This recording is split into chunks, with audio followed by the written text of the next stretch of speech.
அரண்மனை மண்டபம். இருட்டு பொய் சொல்லாது.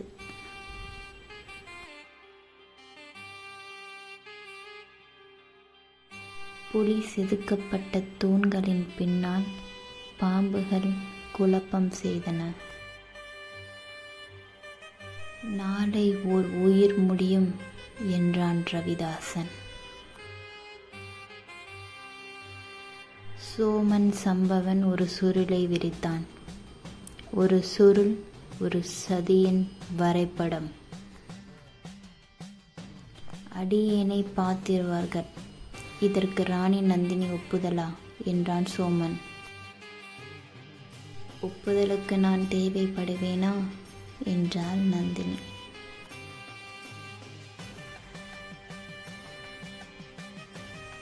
புகை எழுந்தது.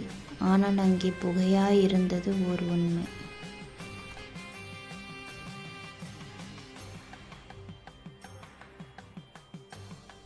இங்கே இந்த நிழலில் ஓர் ஆள் விழும் என்றாள் நந்தினி.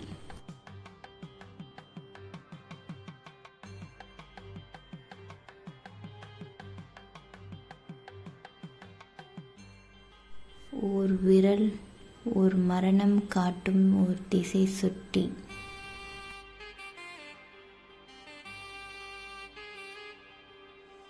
இது சோழ வரலாற்றை மாற்றும் ஆயுதம் என்றான் ரவிதாசன். நிழல்கள் உண்மை சொல்லும்.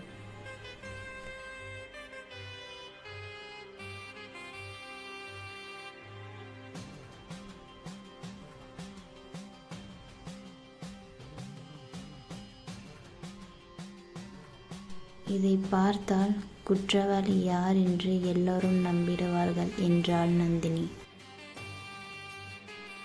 கையெழுத்து போல சதி மட்டும் அங்கே உண்மையாயிருந்தது.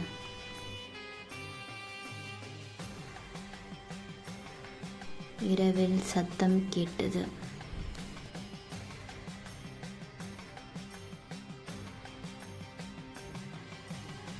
உயிர் எடுக்கும் ஆயுதங்களின் ஒளி எழும்பியது.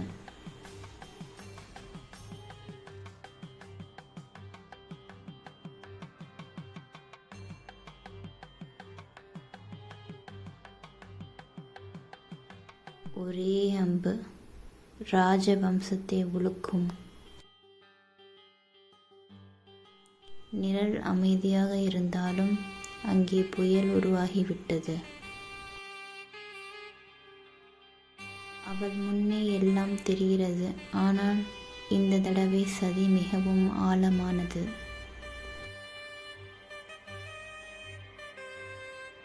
இது சாதாரண விஷயமில்லை. யாரோ ஒரு உயிருக்கு ஆபத்தாக விளையும் என்றாள் நந்தினி.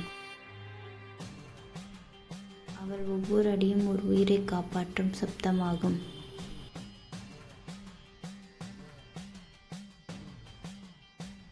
தூதுவனிடம் குந்தவை கேட்டாள். சொல், யாரை குறி வச்சிருக்காங்க? அந்த சின்னம் ரவிதாசன் கையாலே உருவானது. இது ஒரு கொலை சதி.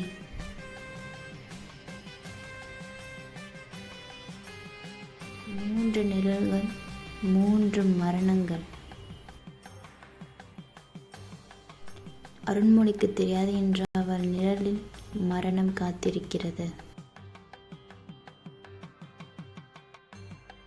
அருண்மொழி நில் என்று கூச்சலிட்டு கொண்டு குந்தவை வந்தாள்.